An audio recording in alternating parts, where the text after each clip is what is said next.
Vina Claudia Putatina dengan NPM A1C024045 dari Prodi Pendidikan Matematika. Kali ini saya akan membahas mengenai manajemen pendidikan nonformal dan pendidikan anak usia dini.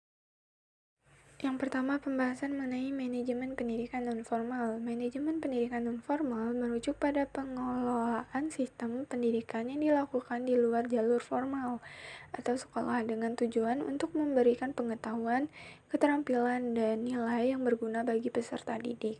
Pendidikan nonformal ini seringkali lebih fleksibel, tidak terikat pada kurikulum yang ketat, dan dapat diselenggarakan oleh lembaga atau komunitas untuk kelompok tertentu. Aspek-aspek dalam manajemen pendidikan nonformal yaitu yang pertama ada perencanaan, menyusun tujuan dan program yang relevan dengan kebutuhan masyarakat atau kelompok sasaran, seperti pelatih keterampilan, kursus bahasa, atau pendidikan karakter. Menetapkan strategi untuk mencapai tujuan yang telah ditetapkan.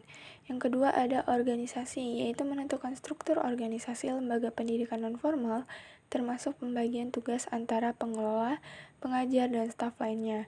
Menentukan sumber daya yang diperlukan seperti fasilitas, materi pembelajaran, dan infrastruktur.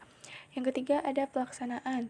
Melaksanakan program pendidikan dengan memperhatikan keberagaman peserta didik, metode pengajaran yang fleksibel, dan jadwal yang sesuai dengan kebutuhan. Menggunakan pendekatan yang lebih partisipatif dan berbasis pada pengalaman, sehingga dapat memotivasi peserta didik untuk belajar.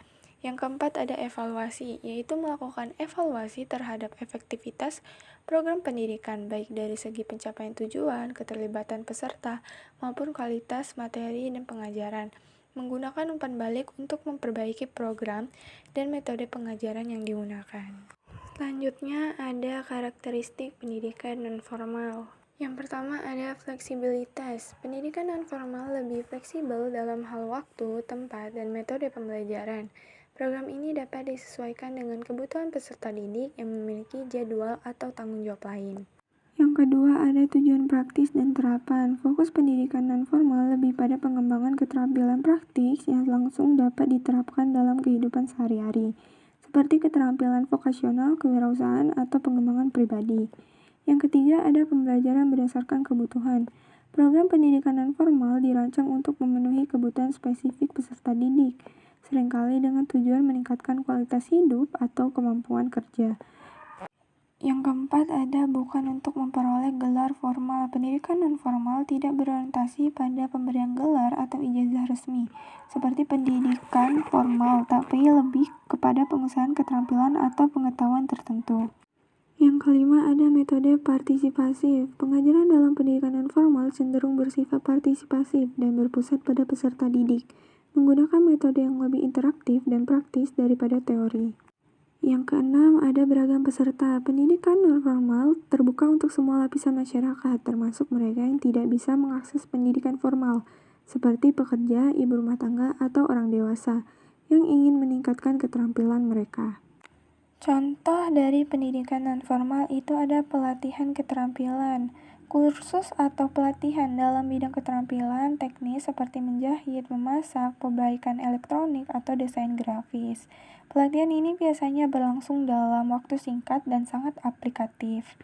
Yang kedua ada pendidikan anak usia dini atau PAUD. Program pendidikan yang dirancang untuk anak usia dini di luar sekolah formal, seperti pendidikan yang diselenggarakan di taman kanak-kanak, swasta, atau komunitas.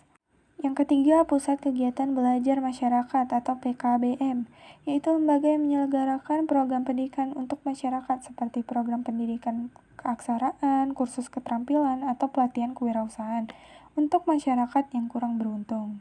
Yang keempat ada pelatihan kewirausahaan, yaitu program yang memberikan pengetahuan dan keterampilan untuk memulai dan mengelola bisnis, seringkali digunakan oleh lembaga atau organisasi untuk memperdayakan masyarakat atau kelompok tertentu. Yang kelima ada kelompok belajar komunitas.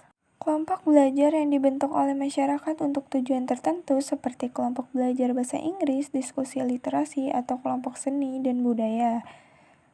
Yang terakhir ada kursus bahasa, yaitu program pendidikan yang menawarkan pembelajaran bahasa asing atau bahasa lokal untuk membantu peserta didik menguasai bahasa tertentu, misalnya kursus bahasa Inggris, Mandarin, atau bahasa daerah.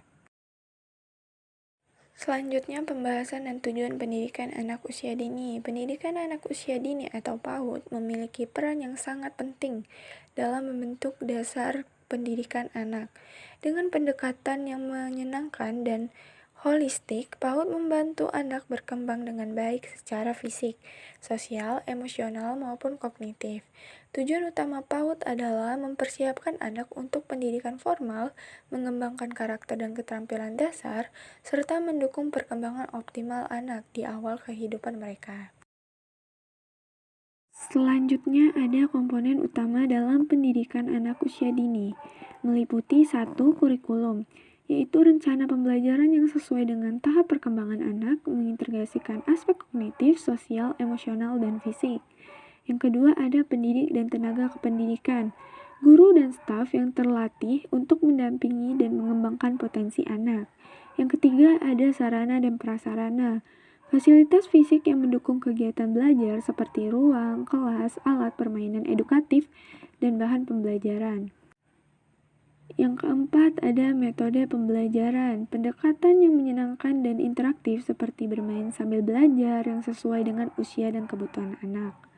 Yang kelima ada evaluasi, proses untuk memantau perkembangan anak dalam berbagai aspek seperti kemampuan motorik, bahasa, dan sosial. Yang terakhir ada keterlibatan orang tua, peran orang tua dalam mendukung pendidikan dan perkembangan anak di rumah, serta di lingkungan sekitar.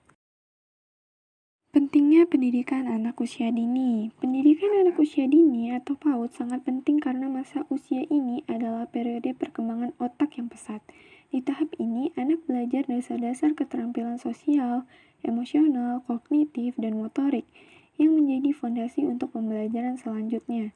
PAUD juga membantu membangun karakter dan kepercayaan diri anak, meningkatkan kemampuan berpikir kritis, serta mempersiapkan mereka untuk memasuki pendidikan formal dengan kesiapan yang optimal.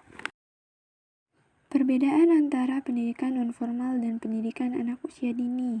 Pendidikan nonformal atau PNF adalah pendidikan di luar jalur formal yang bertujuan mengembangkan keterampilan untuk berbagai usia, seperti kursus atau pelatihan. Sementara pendidikan anak usia dini atau PAUD fokus pada perkembangan anak usia 0-6 tahun untuk mempersiapkan mereka masuk sekolah. Terima kasih telah menonton video-video materi pembahasan kali ini.